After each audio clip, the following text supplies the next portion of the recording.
Hello dear student, welcome to our channel.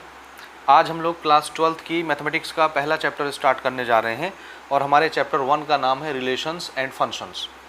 इसका हम basic introduction cover करेंगे इस वीडियो में और इंट्रोडक्शन को मैं आराम से 2-3 पार्ट में पढ़ाऊँगा। उसके बाद फिर हम एग्जाम्पल और एक्सरसाइज की तरफ बढ़ेंगे। तो ये जो चैप्टर है ये इतना इम्पॉर्टेंट चैप्टर है कि इसको सीखे बिना आगे आपके बहुत सारे काम गड़बड़ा जाएंगे। और ये एक ऐसा चैप्टर है जो लास्ट ईयर के चैप्टर के साथ भी रिलेट करता है। जैसे 11th क्लास में आप लोग पढ़ते हो चैप्टर नंबर 1 सेट्स, उसका पूरा नॉलेज यहाँ पर यूज़ होने वाला है। फिर उसके बाद हम सेकंड चैप्टर पढ़ते हैं क्लास 11th में, वो भी रिलेशन एंड फंक्शन के नाम से होता है। तो वहाँ पर बेसिक जानकारी जो है रिलेशन एंड फंक्शन की हम लोग स्टडी करते हैं 11th क्लास में। यहाँ पर आकर के वही रिलेशन एंड फंक्शन थोड़ा सा एडवांस हो जाता है और यहाँ पर हमको टाइप्स ऑफ रिलेशन और टाइप्स ऑफ फंक्शन पढ़ने होते हैं क्लास 12th की मैथमेटिक्स में। तो इस चैप्टर को अच्छे से समझने के लिए, इसके क्वेश्चन को अच्छे से सॉल्व करने के लिए आपको क्लास 11th का सेट का चैप्टर और रिलेशन एंड फंक्शन का चैप्टर अच्छे से आना चाहिए और मुझे उम्मीद है कि आपको अच्छे से आता होगा। और अगर जिस बच्चे को वो चैप्टर अच्छे से नहीं आते तो हमारे चैनल पर आप विज़िट कर सकते हैं। आपको उन चैप्टर्स के डिटेल लेक्चर्स जो हैं अवेलेबल हो जाएंगे। और फिर भी अगर नहीं आता तो मैं इस चैप्टर को शुरू करने से पहले थोड़ा सा इंट्रोडक्शन कवर करूंगा, जिसमें मैं क्लास 11th के रिलेशन एंड फंक्शन की बात करूंगा, जिन जिन चीज़ों की यहाँ हमको ज़रूरत पड़ने वाली है। तो बेसिक चीज़ों का नॉलेज आपको सबसे पहले होना चाहिए। उसके बाद आप इस चैप्टर के क्वेश्चंस को बहुत मज़े से और बहुत आराम से बना लेंगे। ठीक है, तो याद रखिएगा मेन हमको इस चैप्टर में क्या स्टडी करना है। रिलेशन आप ऑलरेडी पढ़ चुके हैं, फंक्शन आप ऑलरेडी पढ़ चुके हैं 11th क्लास में। तो फिर इस क्लास में हमको क्या करना है, तो हमारा आंसर है हमको इस क्लास में टाइप्स ऑफ रिलेशन पढ़ने की, रिलेशन कितने टाइप का होता है। इसी तरह से टाइप्स ऑफ फंक्शन पढ़ने की, फंक्शन कितने टाइप का होता है, उनको पहचानना है और उन्हीं से रिलेटेड क्वेश्चन आपको बनाने हैं। तो ये पेन पेपर की रिकॉर्डिंग हो रही है। अगर आपको किसी चीज़ में डाउट आता है तो आप कमेंट करके ज़रूर पूछिए, हम आपके डाउट को सॉल्व करने की ज़रूर कोशिश करेंगे और अगली बार और बेटर करने की कोशिश करेंगे। तो सबसे पहले चलिए हम स्टार्ट करते हैं रिलेशन शब्द से। रिलेशन एक ऐसा शब्द है जिससे हम सभी वाकिफ़ हैं। रिलेशन एक ऐसा शब्द है कि जिससे हम सभी वाकिफ़ हैं। ये हम टाइम टू टाइम इस वर्ड का यूज़ करते रहते हैं अपनी डेली लाइफ में। ठीक है, जैसे बाप और बेटे का एक संबंध होता है, एक रिलेशन होता है। आप जो पुस्तक पढ़ते हैं उस पुस्तक का आपके नॉलेज के साथ कुछ रिलेशन होता है। कोई आपका रिश्ते में फूफा लगता है, कोई चाचा लगता है, कोई मामा लगता है, ये एक रिलेशन हो गया। इस तरह करके बहुत सारे रिलेशन दुनिया में एग्जिस्ट करते हैं। तो रिलेशन का बेसिक मीनिंग क्या है वो हमको आता है।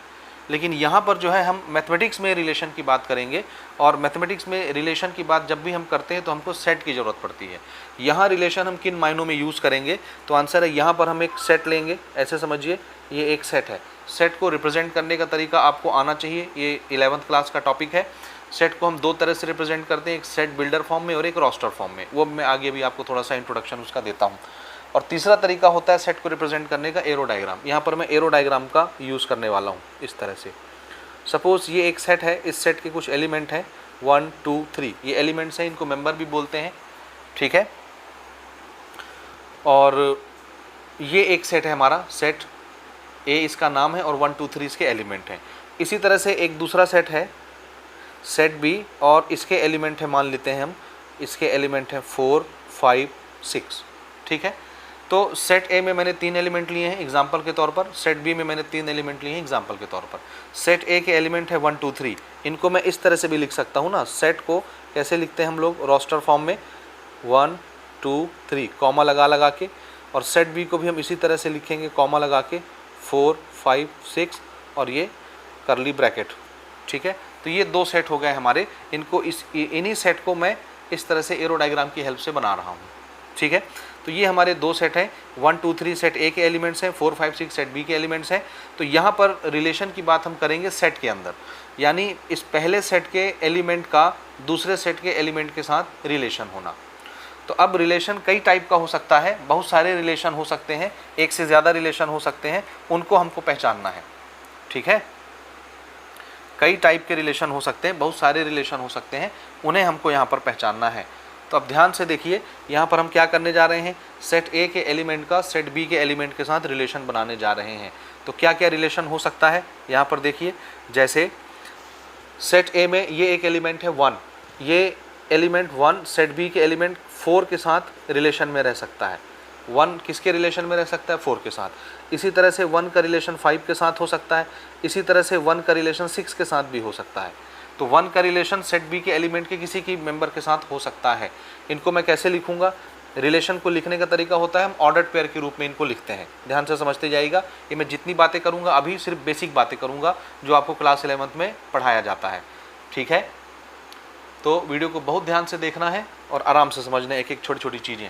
जब आपको ये छोटी छोटी चीज़ें समझ में आएंगी तो पूरा चैप्टर एकदम हलवा बन जाएगा और आराम से समझ में आएगा। तो सेट ए के एलिमेंट का सेट बी के एलिमेंट के साथ रिलेशन, तो क्या क्या रिलेशन हो सकता है, उसकी पॉसिबिलिटी क्या क्या हो सकती है उसको देखिए। 1 का रिलेशन 4 के साथ हो सकता है, 5 के साथ हो सकता है, 6 के साथ हो सकता है। तो इनको हम लिखते कैसे हैं?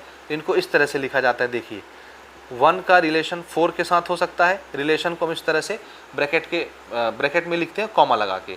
1 का रिलेशन 4 के साथ, ये 1 सेट ए से बिलोंग करने वाला एलिमेंट होता है और बाद में जिसको हम लिखते हैं वो सेट बी के एलिमेंट होते हैं, सेट बी से बिलोंग करने वाले एलिमेंट। अब 1 का रिलेशन 5 के साथ हो सकता है तो हम कॉमा लगा के ब्रैकेट में क्या लिखेंगे? 1 का रिलेशन 5 के साथ। इसी तरह 1 का रिलेशन 6 के साथ हो सकता है तो उसको हम इस तरह से लिखेंगे। इसी तरह से 2 का रिलेशन भी हो सकता है।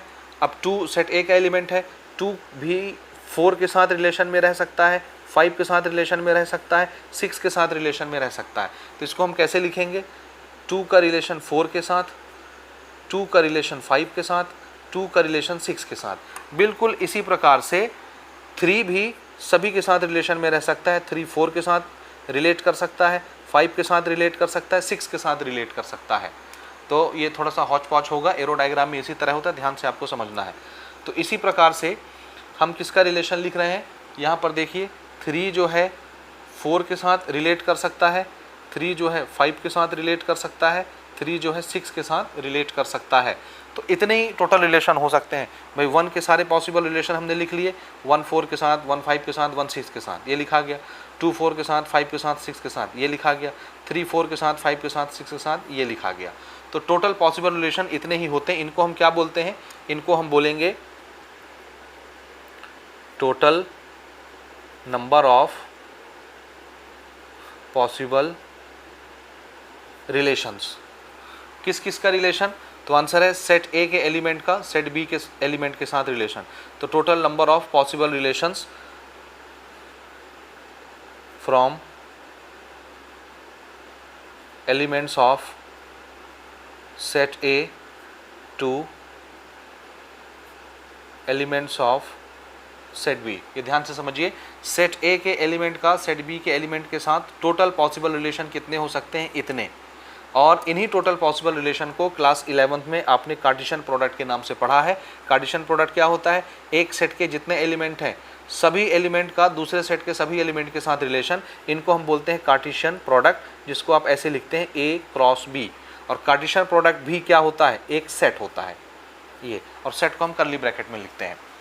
तो यहाँ पर जो रिलेशन हम लिख रहे हैं, रिलेशन ऑलरेडी क्या होते हैं? एक टाइप का सेट होता है, सेट ही होता है रिलेशन। ठीक है, तो टोटल पॉसिबल रिलेशन या total number of possible relation या total set of possible relation, कुछ भी बोल सकते हैं। टोटल सेट्स भी बोल सकते हैं, टोटल नंबर भी बोल सकते हैं, कुछ भी बोल सकते हैं। ठीक है, तो जितने एलिमेंट, जितने सेट ए के एलिमेंट का सेट बी के एलिमेंट के साथ रिलेशन पॉसिबल हो सकता है वो सब के सब यहाँ लिखा गए हैं। समझ आया? यही टोटल पॉसिबिलिटीज़ है रिलेशंस की।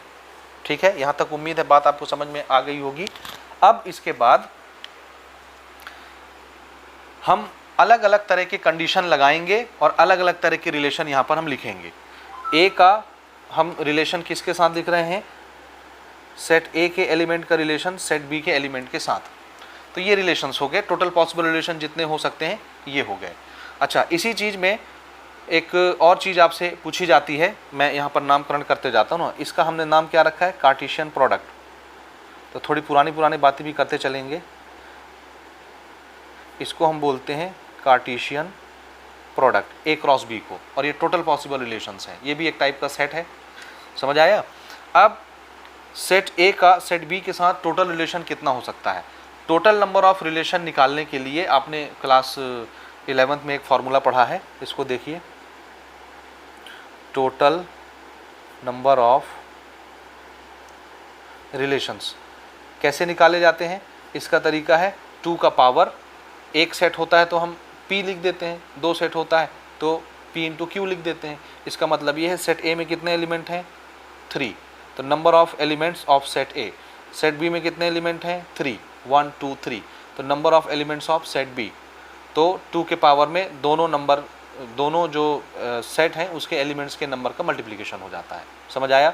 जैसे इस सेट में कितने एलिमेंट्स हैं 3 हैं, तो हम उसको बोल देते हैं दिस इज, ये तो मेरे एग्जांपल के हिसाब से 3 एलिमेंट है, अदरवाइज इसमें जितने नंबर ऑफ एलिमेंट्स होंगे उसको मैं क्या लिखूंगा, number of elements in set A multiply, इसको करना है सेट B के एलिमेंट्स के नंबर को मल्टीप्लाई में लिखना है, तो multiply number of elements in set B।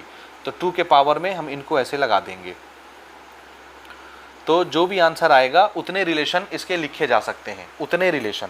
अच्छा, मेरे इस एग्जांपल के हिसाब से मैंने कितने एलिमेंट लिए हैं सेट A में 3, सेट B में कितने एलिमेंट है 3, तो मेरे इस एग्जांपल के हिसाब से मैं क्या लिखूंगा 2 का पावर 3 इंटू 3 यानी कितना 2 का पावर 9। और 2 का पावर 9 एक बहुत बड़ा नंबर बनता है। जैसे 2 का पावर 10 जब होता है तो उसकी वैल्यू होती है 1024, तो उसका आधा कर दीजिए कितना हो गया 512 लगभग।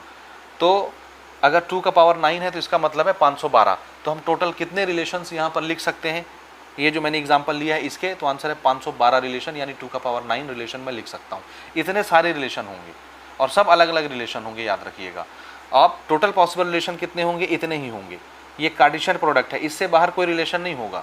जितने भी रिलेशन होंगे सब यहाँ दिखेंगे आपको, यानी यहाँ से लेके यहाँ तक मैंने जितने रिलेशन लिखे हैं इन्हीं में से वो रिलेशन होंगे, यानी इन्हीं का टुकड़ा होगा। और टुकड़े के लिए हम लोग वर्ड क्या यूज़ करते हैं, सबसेट। यानी कोई भी रिलेशन इसके लिख लो, कितने रिलेशन हो सकते हैं 2 का पावर 9 यानी 512 रिलेशन। वो 512 रिलेशन जितने आएंगे सब के सब कार्टेशियन प्रोडक्ट का ही टुकड़ा होगा, यानी सबसेट होगा। या तो कार्टेशियन प्रोडक्ट के बराबर होगा या कार्टेशियन प्रोडक्ट का टुकड़ा होगा। कैसे होगा, कुछ एग्जांपल लेकर के हम लोग देखते हैं। यहाँ पर कुछ एग्जांपल मैं कंसीडर कर रहा हूँ, ठीक है। एक एक चीज़ आराम से समझिए तो सारी चीज़ें आपको समझ में आती जाएंगी। जैसे यहाँ पर मैं आपको बोलता हूँ, हमने एक रिलेशन, अब मैं यहाँ से रोस्टर फॉर्म और सेट बिल्डर फॉर्म दोनों यहाँ से आपको बताना शुरू करता हूँ। पहले मैं कुछ रिलेशन लूँगा एग्जांपल। रिलेशन ये होता है कि ये जो टोटल पॉसिबिलिटीज़ है इसमें हम कुछ शर्त लगा देंगे।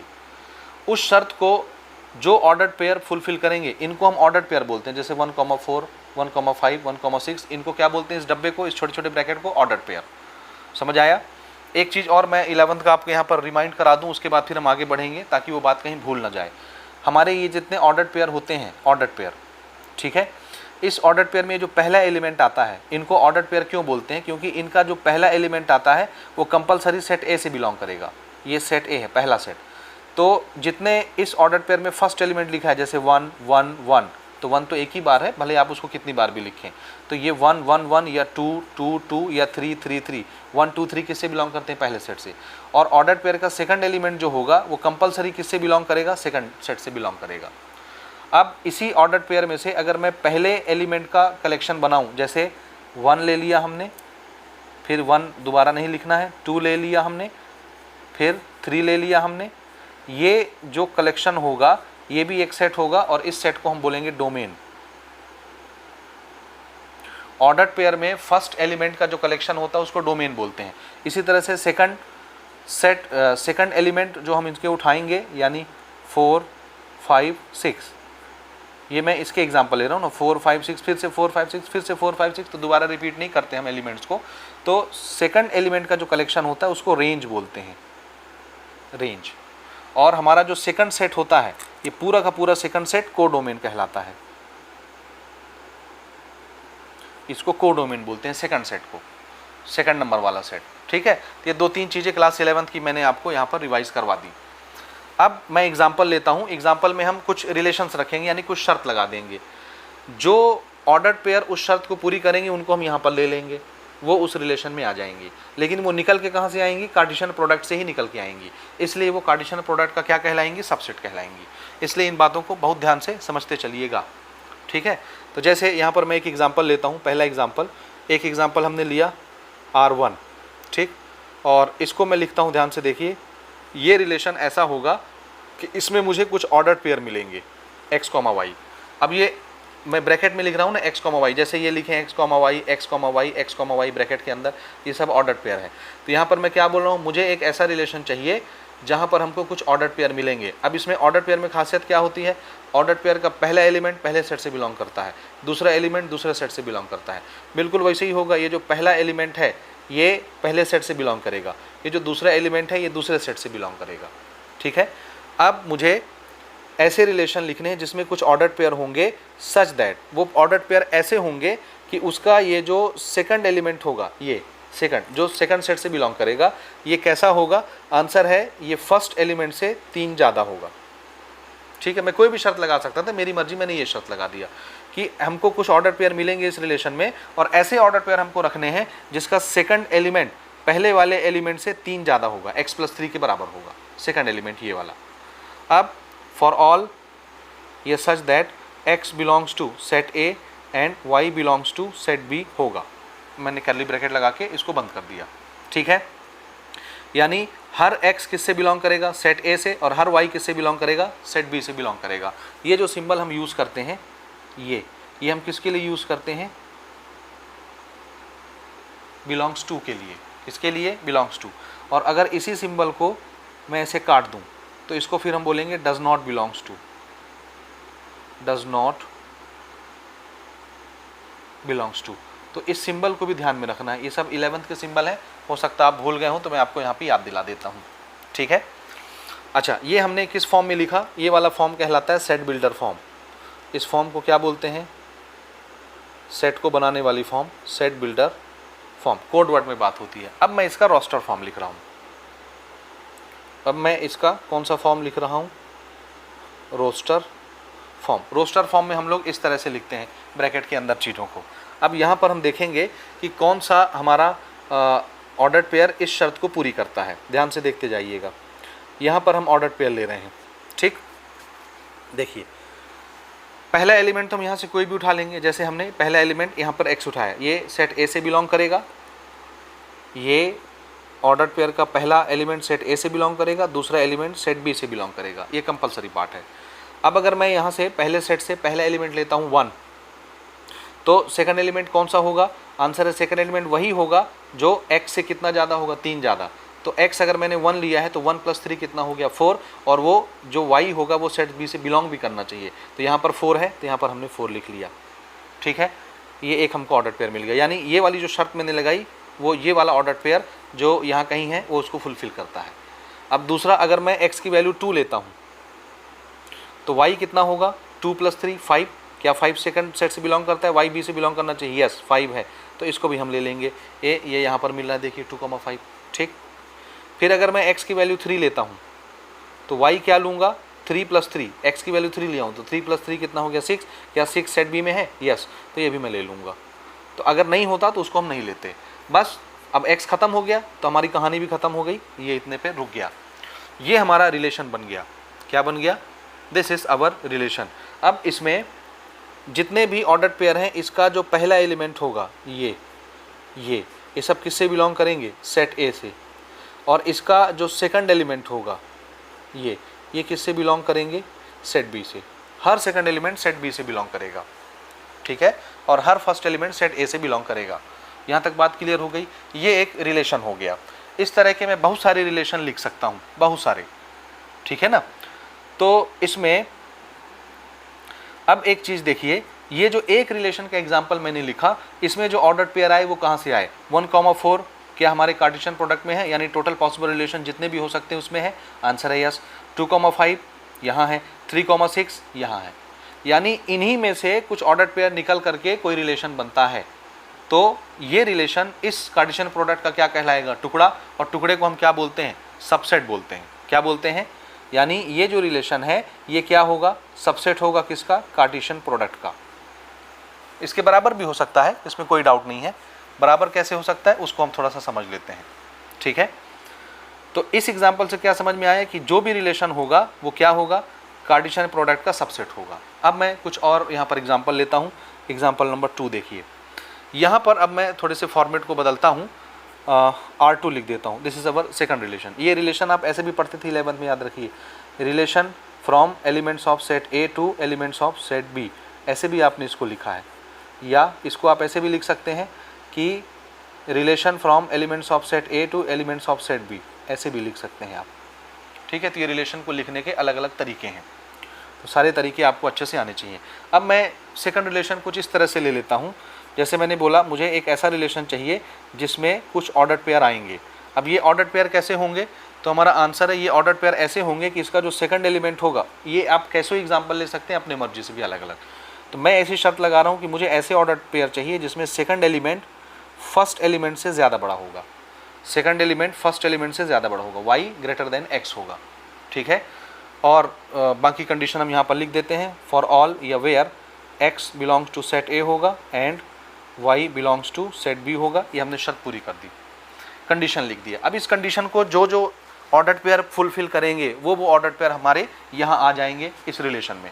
तो देखते हैं कौन कौन से, ये अभी हमने सेट बिल्डर लिखा है, अब हम रोस्टर फॉर्म लिखते हैं और देखते हैं कौन कौन से ऑर्डर पेयर इस शर्त को पूरी करते हैं। ध्यान से देखिए, y हमको कैसा चाहिए, x से बड़ा। तो अगर मैं x सेट a से बिलोंग करेगा और y सेट b से बिलोंग करने वाला एलिमेंट होगा।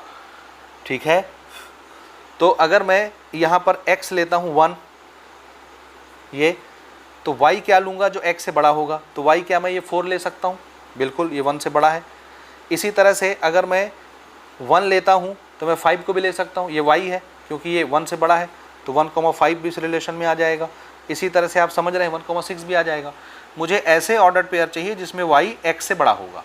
तो x अगर 1 है तो मैं 1,4 ले सकता हूँ क्योंकि 4 1 से बड़ा है, 5 भी 1 से बड़ा है, 6 भी 1 से बड़ा है, तो ये सारी चीज़ें आ गई। इसी तरह से अगर मैं x को 2 लेता हूँ तो 4 को मैं 2 के साथ रिलेशन में ले सकता हूँ क्योंकि 4 2 से बड़ा है। इसी तरह से 2 से 5 भी बड़ा है, इसी तरह से 2 से 6 भी बड़ा है। समझ में आया? इसी तरह से यहाँ पर हम ले लेते हैं 3, तो 3 से 4 भी बड़ा है, रिलेशन में आ गया। 3 से 5 भी बड़ा है, 3 से 6 भी बड़ा है और रिलेशन ख़त्म हो गया। कर्ली ब्रैकेट लगा देते हैं ये। तो इतने सारे ऑर्डर्ड पेयर इस रिलेशन के अंदर आ गए। अब थोड़ा सा मैच करिए, ये 1,4 है, यहाँ है, ये 1,5 है, यहाँ है, ये 1,6 है, यहाँ है, ये 2,4 है, यहाँ है, 2,5, 2,6, 3,4, 3,5, 3,6, 3,4, 3,5, 3,6। कहने का मतलब हमारे टोटल पॉसिबल रिलेशन में जितने ऑर्डर्ड पेयर थे वो पूरे का पूरा उतर के यहीं पे आ गया। यानी ये वाला जो ऑर्डर्ड पेयर है ये किसके बराबर हो गया, हमारे कार्टेशियन प्रोडक्ट के बराबर हो गया। तो ये रिलेशन किसके बराबर आ गया, इस रिलेशन के एलिमेंट्स कार्टेशियन प्रोडक्ट के एलिमेंट के बराबर हो गए, यानी पूरा का पूरा कार्टेशियन प्रोडक्ट आ गया।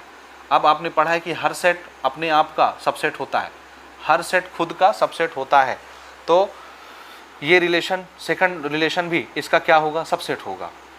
तो पूरा का पूरा एलिमेंट बराबर आ गया ना, तो या तो रिलेशन कार्टेशियन प्रोडक्ट के बराबर होगा या उसका टुकड़ा होगा, सबसेट होगा। तो सबसेट तो होता ही है, साथ में और क्या होता है, बराबर होता है। ये चीज़ समझ आया? तो अगर R कोई रिलेशन है सेट A के एलिमेंट का सेट B के एलिमेंट के साथ, तो वो रिलेशन कंपलसरी है कि कार्टेशियन प्रोडक्ट का सबसेट होगा या सबसेट के बराबर होगा। दोनों तरह के एग्जांपल आपके सामने हैं। ये सबसेट हो गया, इसी का टुकड़ा, और ये पूरा का पूरा कार्टेशियन प्रोडक्ट ही आ गया। तो ये रिलेशन कार्टेशियन प्रोडक्ट के बराबर भी हो सकता है, उसका सबसेट भी हो सकता है। ये सिंबल हम किसके लिए यूज़ करते हैं, ये सबसेट के लिए। अब ये 11वीं की बात कर रहा हूँ ना मैं फिर से। ये सिंबल किसके लिए यूज़ करते हैं, यूनियन के लिए। और इसका उल्टा ये सिंबल किसके लिए यूज़ करते हैं, इंटरसेक्शन के लिए। ठीक, तो ये 11th की इतनी चीज़ आपको और पता होनी चाहिए सिंबल्स के बारे में। ठीक है, और ये belongs to, does not belongs to हमने पहले ही लिख रखा है। तो यहाँ पर मैं आपको क्या बताना चाहता हूँ, ध्यान से देखिए। If R is relation from elements of set A to elements of set B, then अगर R कोई रिलेशन है सेट A के एलिमेंट के सेट B के एलिमेंट के साथ, तो कंपलसरी कि वो R क्या होगा, सबसेट होगा या इक्वल होगा कार्टेशियन प्रोडक्ट के। तो ये चीज़ समझ जाइए, कोई भी रिलेशन हम लिखते हैं वो रिलेशन कंपलसरी कार्टेशियन प्रोडक्ट का सबसेट होता है या सबसेट के बराबर हो सकता है। तो ये चीज़ होता ही होता है। और टोटल पॉसिबल रिलेशन कितने होते हैं, 2 का power number of elements of set A multiply number of elements of set B। ये टोटल पॉसिबल रिलेशन होता है किसी भी रिलेशन के अंदर या किसी भी सेट के अंदर।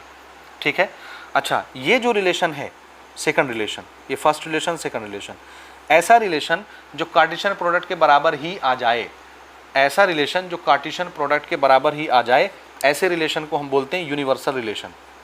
इसका हम नाम रख देते हैं यूनिवर्सल रिलेशन। समझ आया? तो हमारा ये जो R2 है, ये R2 क्या हो जाएगा? Universal relation. कौन सा? R2। R2 is called universal relation. ठीक है। अच्छा, अब मैं क्या इसमें कोई ऐसा रिलेशन लिख सकता हूँ जिसमें कोई एलिमेंट ना आए? तो आंसर है यस, मैं लिख सकता हूँ। इसको थोड़ा सा आप पॉज करके जो है स्क्रीनशॉट ले लीजिए। मैं अब इसको ऊपर उठा रहा हूँ थोड़ा सा स्पेस के लिए।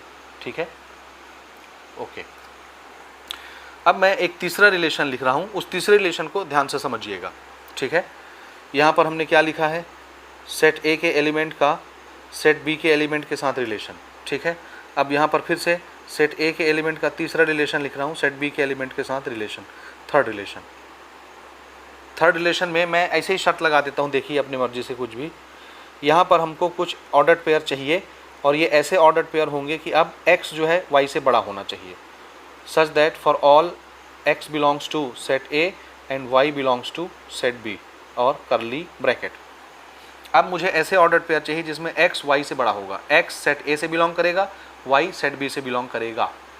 ठीक है, तो इसका अब मैं रोस्टर फॉर्म लिख रहा हूँ। अभी तो हमने सेट बिल्डर फॉर्म लिखा है। अब देखिए क्या क्या मिलता है।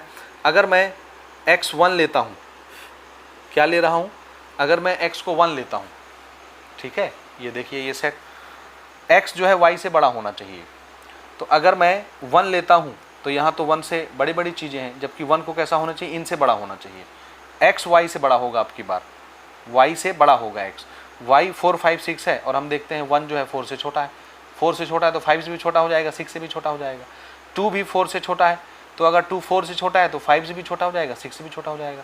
इसी तरह से 3 भी 4 से छोटा है, तो अगर 3 4 से छोटा है तो 5 से भी छोटा हो गया, 6 से भी छोटा हो गया। यानी कोई ऐसे ऑर्डर्ड पेयर मिलेंगे क्या जिनको आप यहाँ लिख सकते हैं? आंसर है नहीं मिलेंगे, क्योंकि इसके हर एलिमेंट इससे छोटे हैं y से, और हमको क्या चाहिए? x बड़ा होना चाहिए, यानी इसके एलिमेंट बड़े होने चाहिए। अब इसमें ऐसा कोई एलिमेंट है ये नहीं है, तो यहाँ पे कुछ भी नहीं आएगा, और कुछ भी नहीं आएगा तो हम फाई लिखते हैं, और फाई को क्या बोलते हैं? एम्प्टी। तो ऐसा रिलेशन जिसमें कोई भी ऑर्डर्ड पेयर ना आए कार्टेशियन प्रोडक्ट का, ऐसे रिलेशन को हम बोलते हैं एम्प्टी रिलेशन। तो हमारा ये जो R3 है, ये कैसा रिलेशन हो जाएगा? Empty relation. ठीक है, ऐसा रिलेशन जिसमें कोई भी ऑर्डर्ड पेयर नहीं लिखा जा सकता, ये रिलेशन क्या कहलाता है? एम्प्टी रिलेशन कहलाता है। और जिसमें सब के सब ऑर्डर्ड पेयर आ जाते हैं जो कार्टेशियन प्रोडक्ट में होते हैं, ऐसे रिलेशन को क्या बोलते हैं? Universal relation. यूनिवर्सल रिलेशन और एम्प्टी रिलेशन को एक शब्द में हम बोलते हैं trivial relation. Trivial relation. Trivial relation का मतलब होता है रिलेशन विथ नो इंपॉर्टेंस, जिसकी कोई इंपॉर्टेंस नहीं होती, महत्व नहीं होता, ऐसे रिलेशन ट्रिवियल रिलेशन कहलाते हैं, और इन दोनों को कलेक्टिवली हम लोग ट्रिवियल रिलेशन बोलते हैं। यहाँ तक समझ आ गया? तो अभी तक हमने कितनी चीज़ें डिस्कस कर ली? अभी तक हमने ये डिस्कस किया कि रिलेशन किसको बोलते हैं, रिलेशन को लिखते कैसे हैं, टोटल पॉसिबल रिलेशन किस तरह से होते हैं, यहाँ पर देखिए। ठीक है, टोटल पॉसिबल रिलेशन कैसे लिखा जाता है, यानी सेट ए के हर एलिमेंट का सेट बी के हर एलिमेंट के साथ रिलेशन टोटल पॉसिबल रिलेशन कहलाता है। इसी चीज़ को हम लोग कार्टेशियन प्रोडक्ट के नाम से पढ़ चुके हैं क्लास 11th में। किसी भी सेट में, किसी भी रिलेशन में टोटल पॉसिबल रिलेशन कितने होते हैं? Total number of relation. Answer है 2 का power number of elements in set B multiply number of elements in set B. Set A के एलिमेंट्स के नंबर और सेट बी के एलिमेंट्स के नंबर 2 के पावर में आते हैं। इतने जो भी इसका नंबर बनता है सॉल्व करने के बाद, उतने रिलेशन हम लिख सकते हैं। अभी यहाँ एग्जांपल के तौर पर मैंने 3 रिलेशन लिखे हैं, जबकि लिखे कितने जा सकते थे? यहाँ 2 का पावर 9, यानी 512 तरह के रिलेशन लिखे जा सकते थे, जिसमें से मैंने सिर्फ अभी 3 ठो लिखा है। ठीक है, ठीक है। हर रिलेशन कार्टेशियन प्रोडक्ट का सबसेट होता है या कार्टेशियन प्रोडक्ट के बराबर ही होता है। तो every relation is subset of Cartesian product या इक्वल टू कार्टेशियन प्रोडक्ट, ऐसा आप बोल सकते हैं। समझ में आया? ठीक है, जो रिलेशन कार्टेशियन प्रोडक्ट के बराबर आ जाए उसको यूनिवर्सल रिलेशन बोलते हैं, और जो रिलेशन कुछ भी ऑर्डर्ड पेयर नहीं देता, जिसमें कुछ भी नहीं आता, उसको एम्प्टी रिलेशन बोलते हैं। दोनों को एक शब्द में क्या बोलते हैं? ट्रिवियल रिलेशन बोलते हैं। फिर से, ऑर्डर्ड पेयर के पहले एलिमेंट का कलेक्शन डोमेन कहलाता है, सेकंड एलिमेंट का कलेक्शन रेंज कहलाता है, पूरा का पूरा सेकंड सेट को डोमेन कहलाता है। समझ में आ गई बात? सेट बिल्डर फॉर्म आपने देखा, रोस्टर फॉर्म आपने देखा किस तरह से लिखा जाता है। ठीक है, इतनी सारी चीज़ों के साथ अब हम लोग रिलेशन एंड फंक्शन का नॉलेज स्टार्ट कर सकते हैं। ठीक है, तो चलिए, अब ये तो हो गया हमारा प्रीवियस ईयर का नॉलेज। अब इस साल जो हमको सेट पढ़ना है, अभी देखो मैं यहाँ 2 सेट ले रहा था, सेट ए और सेट बी। तो सेट ए के एलिमेंट का रिलेशन मैं आपको सेट बी के एलिमेंट के साथ बता रहा था। हमको क्लास 12th में सिर्फ एक सेट का रिलेशन पढ़ना है, यानी एक ही सेट होगा, 2 सेट नहीं होंगे अलग अलग। तो एक ही सेट का रिलेशन उसी सेट के एलिमेंट के साथ हमको बनाना है। यानी एक सेट होगा सेट ए, तो सेट ए के एलिमेंट का रिलेशन सेट ए के ही एलिमेंट के साथ हमको देखना है और बाकी सारी चीज़ें हमको प्रैक्टिस करनी है। ठीक है, तो आइए उसको देखते हैं। चलिए, तो क्लास 12th में हमको 2 अलग अलग सेट के एलिमेंट के बीच का रिलेशनशिप नहीं पढ़ना है। हम अभी तक 2 सेट ले रहे थे, लेकिन अब हमको स्टडी किस चीज़ की करनी है, अब सिर्फ एक सेट होगा। जैसे यहाँ पर मैं सेट ए ले रहा हूँ, सेट ए के एलिमेंट अगर मैं लेता हूँ 1 2 3, तो सेट ए के एलिमेंट का सेट ए के ही एलिमेंट के साथ रिलेशन, तो दूसरा सेट भी हमारा कौन सा सेट होगा, तो हमारा आंसर है दूसरा सेट भी सेट ए ही होगा और उसके अंदर भी यही एलिमेंट आएंगे, क्योंकि यही फोटोकॉपी है दोनों सेट आपस में। तो अब हमको रिलेशन किसके किसके बीच देखना है, तो आंसर है सेट ए के एलिमेंट का सेट ए के ही एलिमेंट के साथ रिलेशन देखना है। समझ में आई बात, क्या देखना है, तो हमको रिलेशन फाइंड करना है, relation from elements of set A to elements of set A. ठीक है, relation from elements of set A to elements of set A, या relation from elements of set A with itself, ऐसे भी आप बोल सकते हैं। इस चीज़ को हम ऐसे भी लिख सकते हैं, relation from elements of set A to elements of set A. इस चीज़ को ऐसे भी आप बोल सकते हैं, relation from elements of set A to element of set A. ये तो किसी भी तरह से इसको आप रिप्रेजेंट कर सकते हैं, लेकिन बार बार हमको इतना लंबा चौड़ा स्टेटमेंट ना बोलना पड़े, इसलिए इसी चीज़ को शॉर्टकट में हम आपसे बोला करेंगे, रिलेशन इन सेट ए। तो जब हम ये वर्ड यूज़ करेंगे, रिलेशन इन सेट ए या रिलेशन ऑन सेट ए, इन और ऑन दोनों यूज़ कर सकते हैं, तो इसका मतलब होगा सेट ए के एलिमेंट का सेट ए के ही एलिमेंट के साथ रिलेशन। ठीक है, सेट ए के एलिमेंट का सेट ए के ही एलिमेंट के साथ रिलेशन, ये चीज़ होगा। आया बात समझ में, ठीक है। तो सेट ए के एलिमेंट का सेट ए के एलिमेंट के साथ रिलेशन क्या कहलाएगा, रिलेशन इन सेट ए या रिलेशन ऑन सेट ए। तो हम जब भी रिलेशन इन सेट ए बोलेंगे या किसी क्वेश्चन में relation in set A relation on set ए लिखा हुआ मिलेगा, तो आप तुरंत समझ जाएंगे उसी सेट के एलिमेंट का उसी सेट के एलिमेंट के साथ रिलेशन हमको बनाना है। ठीक बात। अब इसमें वो सारी चीज़ें हम डिस्कस करेंगे जो अभी तक हम डिस्कस करते आ रहे थे। जैसे नंबर 1, पहली चीज़ क्या चीज़ कि कोई भी रिलेशन इसका बनेगा, कितने रिलेशन बनेंगे, 2 का power number of element of set A number of element of set ए, दोनों मल्टीप्लाई में आ जाएगा। तो जितने भी रिलेशन बनेंगे, हर रिलेशन कार्टेशियन प्रोडक्ट का, अब मैं ध्यान से देखना, मैं वही सेट ले रहा हूँ, बी नहीं लिख रहा, एक ही सेट है, तो उसको ए क्रॉस ए लिखूंगा। अब मैं इसके जितने भी रिलेशन लिखूंगा, जितने भी R1 R2 R3 R4, capital में स्मॉल में किसी में भी, जितने भी रिलेशन इसके आएंगे या तो कार्टेशियन प्रोडक्ट के बराबर होगा या कार्टेशियन प्रोडक्ट का सबसेट होगा। ये चीज़ हर जगह फुलफिल होगी जो अभी हम डिस्कस कर रहे थे। ये पहली चीज़ हो गई। दूसरी चीज़, अगर मुझे टोटल नंबर ऑफ रिलेशन निकालना है from element of set A to element of set A, ठीक है, क्या निकालना है, total number of relations from elements of set A to elements of set A, या इसी बात को मैं इस तरह से बोल देता हूँ, क्योंकि ये जो लंबा चौड़ा स्टेटमेंट हमने लिखा था, इसके लिए हम कौन सा वर्ड यूज करेंगे, रिलेशन इन सेट ए। तो इसी चीज़ को मैं बोल सकता हूँ number of relations in set A. इस चीज़ को हम कैसे निकालेंगे, 2 का power number of elements in set A multiply number of elements in set ए। पहले सेट के एलिमेंट का नंबर मल्टीप्लाई दूसरे सेट के एलिमेंट का नंबर, और ये 2 के पावर में आएगा। और हमने अगर यहाँ 3 एलिमेंट लिए हैं एज ए एग्जाम्पल, तो यहाँ पर 3 मल्टीप्लाइड बाय 3 9 हो जाएगा, 2 का पावर 9, यहाँ पर हमारा आंसर आ जाएगा। मेरे इस एग्जाम्पल के हिसाब से ना, मैंने जो एग्जाम्पल लिया है इस एग्जाम्पल के हिसाब से total number of possible relation कितने बनेंगे, 2 का पावर 9 यानी 512। ठीक बात, यहाँ तक समझ आ गया। तीसरी चीज़ जो हम अभी तक डिस्कस कर रहे थे कि अगर हमको कोई रिलेशन ऐसा मिल गया जो कार्टेशियन प्रोडक्ट के बराबर आ गया, कोई रिलेशन ऐसा मिल गया जिसमें इसके कार्टेशियन प्रोडक्ट के बराबर हमको एलिमेंट मिल गए। अब कार्टेशियन प्रोडक्ट मैं यहाँ पर साइड में थोड़ा सा लिख देता हूँ ताकि आपको समझ में आती रहे बात मैं क्या कह रहा हूँ। ए क्रॉस ए कार्टेशियन प्रोडक्ट क्या होगा, 1 का 1 के साथ, 1 का 2 के साथ, 1 का 3 के साथ। अब एरो बनाना जरूरी नहीं है, आपको समझ आता है।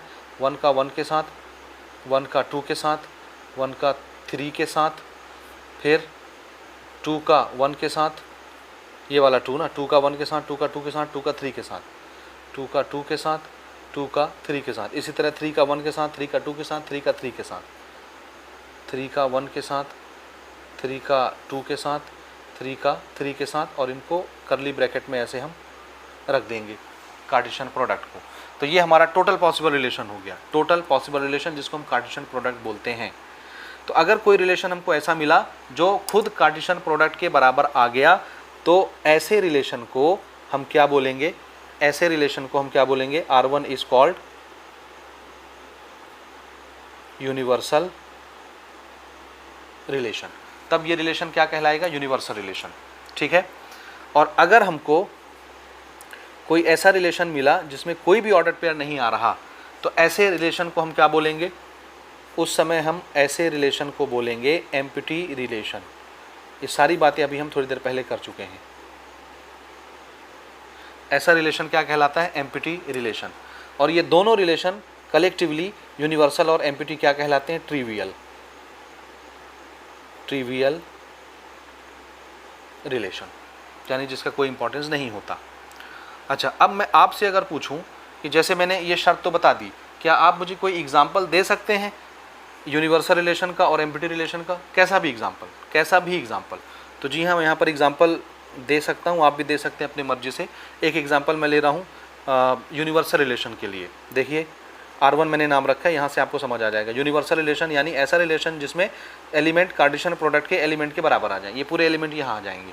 तो इसके लिए मैं यहाँ पर शर्त लगा देता हूँ। देखिए, मुझे ऐसे ऑर्डर्ड पेयर चाहिए, याद रखिए मेरा सेट क्या है, 1 2 3 एलिमेंट वाला, 1 2 3 यही एलिमेंट उसमें है। तो मैं शर्त ये लगा देता हूँ, मुझे ऐसे एलिमेंट चाहिए जिनका सम मान लेते हैं हम 7 से छोटा होना चाहिए। 7 से मुझे दिख रहा है ना, 3 और 3 जोड़ूंगा तो क्या हो जाएगा, 6 हो जाएगा, तो 7 से तो छोटा ही है।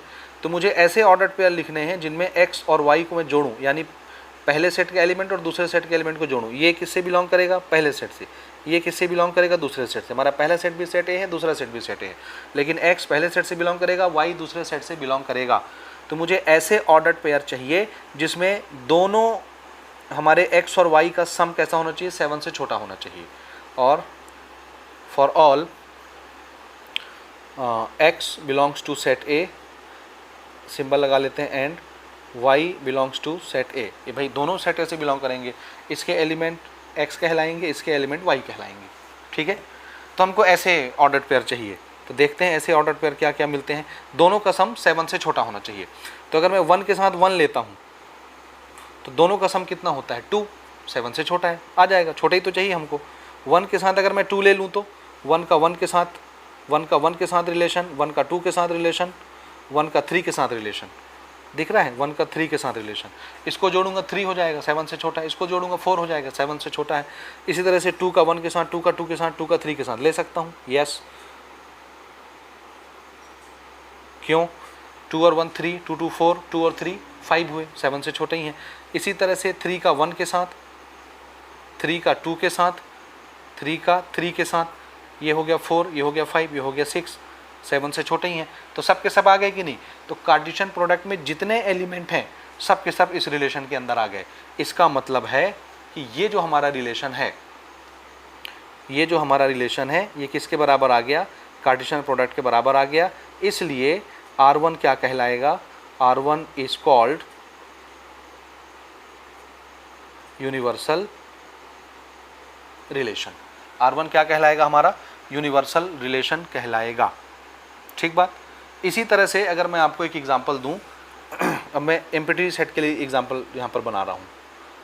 आपको मैंने ऐसा शर्त बताया, जैसे देखो x प्लस वाई का सम 7 से छोटा होना चाहिए। अब मैं बोल देता हूँ x प्लस वाई का सम 7 से बड़ा होना चाहिए। ध्यान से देखिए, मुझे ऐसे ऑर्डर्ड पेयर चाहिए जिसमें x प्लस वाई का सम 7 से बड़ा होना चाहिए। और for all x belongs to set A and y belongs to set A। ये बिलोंग्स टू का सिंबल है ना, अच्छे से बनाएंगे आप, ये करली ब्रैकेट। ठीक। तो अब मुझे यहाँ पर ऑर्डर पेयर कैसे कैसे मिलेंगे, देखिए ऐसे ऑर्डर पेयर लेने हैं जिसमें दोनों का सम 7 से बड़ा हो। तो क्या मैं 1,1 ले लूँ? क्या 1,1 यानी 1 और 1 2 होता है, क्या ये 7 से बड़ा है? नहीं है। 1,2 ले लूँ, क्या 3 हो जाएगा, 7 से बड़ा नहीं है। 1,3 4 हो जाएगा, 7 से बड़ा नहीं है। 2,1 3 हो गया, ये 4 हो गया, ये 5 हो गया, 7 से बड़े नहीं है। ये 4 हो गया, ये 5 हो गया, 6 हो गया, 7 से बड़ा कोई नहीं है। तो कौन सा ऑर्डर पेयर आएगा? कोई सा नहीं आएगा, कुछ भी नहीं आया। इसलिए ये जो R2 है, ये R2 क्या कहलाएगा? R2 is called empty relation. ये एम्प्टी रिलेशन का हमारा एग्जाम्पल हो गया। ठीक है जी, यहाँ तक समझ में आ गया? अच्छा, अब हमने दो तरह के सेट अभी पढ़े, दो तरह के रिलेशन अभी तक हमने पढ़ा, यूनिवर्सल रिलेशन और एम्प्टी रिलेशन।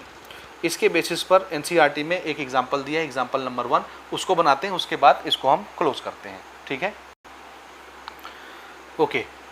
तो ये हमारा एग्जाम्पल है, एग्जाम्पल नंबर 1 एनसीईआरटी से ले रहा हूँ मैं। Let A be the set of all students of a boys school. A कोई सेट है, जो किसका सेट है? आंसर है all the students of a boys school. एक स्कूल है जिसमें सिर्फ लड़के पढ़ते हैं, तो उसमें जितने स्टूडेंट हैं सब लड़के होंगे, तो उनका कलेक्शन एक सेट है जिसका नाम क्या है? Set A. अब हमको क्या करना है? Show that the relation R in set A. Relation R in set A, ये लैंग्वेज आपको समझ आ रही है? Relation R in set A मतलब सेट ए का, सेट ए के एलिमेंट का सेट ए के ही एलिमेंट के साथ रिलेशन। ठीक है ना, रिलेशन इन सेट ए लिखा हुआ है। ओके, तो इसको ऐसे समझिए, हमारे पास दो सेट हैं, एक सेट है सेट ए और एक किसका कलेक्शन है? आंसर है it is all the students of boys school. तो खाली इसमें लड़के हैं, पहला लड़का, दूसरा बॉय, तीसरा बॉय, ऐसे करके इसमें बहुत सारे बॉय हैं, मान लिया n बॉय हैं, BN। तो दूसरा सेट हमारा जो होगा वो भी सेट ए होगा, और वो भी अगर सेट ए होगा तो ऐसे ही एलिमेंट उसमें भी होंगे, B1 B2 B3, ऐसे करते करते BN। बहुत सारे इसमें स्टूडेंट हैं और सब बॉयज़ हैं। ये भी पूरे के पूरे क्या हैं? बॉयज़, और ये भी पूरे के पूरे क्या हैं? क्योंकि वही सेट तो है, बॉयज़, तो दोनों बॉयज़ हैं। तो अब हमको सेट ए का, सेट ए के एलिमेंट का सेट ए के ही एलिमेंट के साथ रिलेशन हमको बताना है, और इसमें दो क्वेश्चन हमसे पूछा गया है। तो क्वेश्चन पढ़ने से पहले सबसे पहले मैं यहाँ पर थोड़ा सा टोटल पॉसिबल रिलेशन निकाल लेता हूँ, जिसको हम कार्टेशियन प्रोडक्ट बोलते हैं। तो 2-4 निकालूंगा, अब एरो डायग्राम बनाने की ज़रूरत नहीं, आपको समझ आता है। जैसे मैं B1 का रिलेशन B1 के साथ ले सकता हूँ, B2 के साथ ले सकता हूँ, B3 के साथ ले सकता हूँ, BN के साथ ले सकता हूँ। इसी तरह B2 का B1 के साथ, B2 के साथ, B3 के साथ, BN के साथ, ऐसे बहुत सारे हैं। इसी तरह BN का B1 B2 B3 B4 BN के साथ। समझ आया? तो 2-4 यहाँ पर मैं लिख देता हूँ। B1 का रिलेशन B1 के साथ, B1 का रिलेशन B2 के साथ, इसी तरह से करते करते B1 का रिलेशन BN के साथ, और ऐसे फिर लास्ट में BN का रिलेशन B1 के साथ, BN का रिलेशन B2 के साथ, और ऐसे करते करते BN का रिलेशन BN के साथ। ये ऐसे बहुत सारे इन्फिनिट रिलेशन इसमें आ जाएंगे, सब लिखने की ज़रूरत नहीं है, 2-4 समझाने के लिए यहाँ पर हमने लिख दिया। अब हमको करना क्या है, देखिए, show that the relation R in set A, यानी सेट ए के एलिमेंट का सेट ए के एलिमेंट के साथ रिलेशन क्या करना है? शो करना मतलब प्रूव करना है। क्या प्रूव करना है? ये हमको गिवन है रिलेशन। तो पहला रिलेशन हमको गिवन है, यहीं पर मैं लिख लेता हूँ। रिलेशन क्या है? आर इज इक्वल टू, हमको ऐसे ऑर्डर्ड पेयर चाहिए जिसमें, ऐसे ऑर्डर्ड पेयर चाहिए ए कॉमा बी। अब जाहिर सी बात है, ए जो है पहले सेट से बिलोंग करेगा और बी जो है दूसरे सेट से बिलोंग करेगा। ए पहले सेट का एलिमेंट कहलाएगा, बी दूसरे सेट का एलिमेंट कहलाएगा। हमको ऐसे ऑर्डर्ड पेयर चाहिए जिसमें a is a sister of b. A क्या होगा? बी का सिस्टर होगा। A is sister of b, ये ए जो है बी का सिस्टर होगा।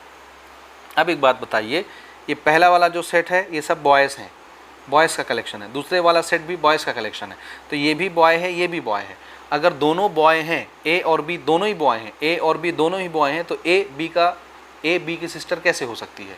A is sister of b. ए जो है बी की सिस्टर कैसे हो सकती है अगर ए भी बॉय है, बी भी बॉय है? समझ में आ रहा है? क्योंकि ये भी हमारा सेट ए से बिलोंग कर रहा है, ये भी हमारा सेट ए से बिलोंग कर रहा है, और ए सेट ए से बिलोंग करने वाला ए भी, सारे एलिमेंट क्या हैं? बॉयज़। सेट ए से बिलोंग करने वाले सेकंड एलिमेंट भी क्या हैं? सबके सब बॉयज़। तो यहाँ पर हम क्या लिख सकते हैं? A and B both are boys, दोनों के दोनों क्या हैं? बॉयज़ हैं। इसलिए A can not be sister of B. दोनों बॉय हैं तो एक दूसरे के बहन भाई नहीं हो सकते, इसलिए इस सेट के अंदर क्या आएगा? आंसर है कुछ भी नहीं आएगा, क्योंकि हम कोई भी ऐसा पेयर नहीं लिख सकते।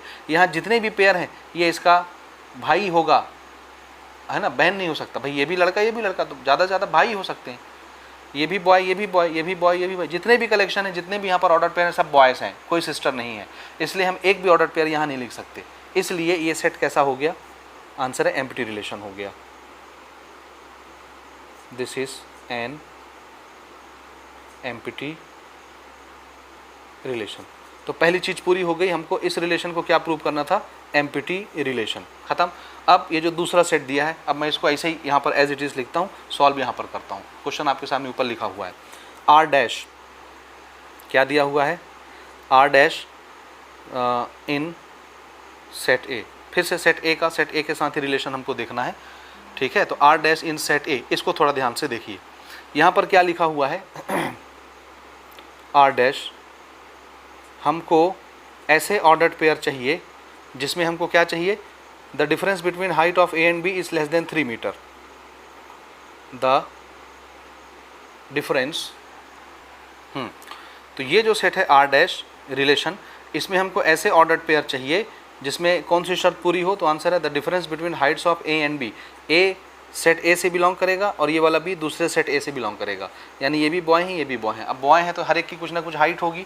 तो क्वेश्चन ने बोलता है कि दोनों की हाइट का डिफरेंस 3 मीटर से छोटा होना चाहिए। अब 3 मीटर कितना होता है? 1 मीटर में 3 फुट होता है। 1 फुट इसको बोलते हैं। जब आप अंगूठे से अंगूठा ऐसे मिलाओगे ना, ये आप खुद करके देखोगे, इसको 1 फुट बोलते हैं लेंथ को। इस तरह 3 फुट, 3.25 फुट को 1 मीटर बोलते हैं। 3 फुट से थोड़ा ज़्यादा होता है 1 मीटर। अब आप अंदाज़ा लगाइए, अगर 3 मीटर है तो कम से कम 9 फुट तो आएंगे। 9 फुट से ज़्यादा ही चला जाएगा, 10 फुट मान लो मोटा मोटा।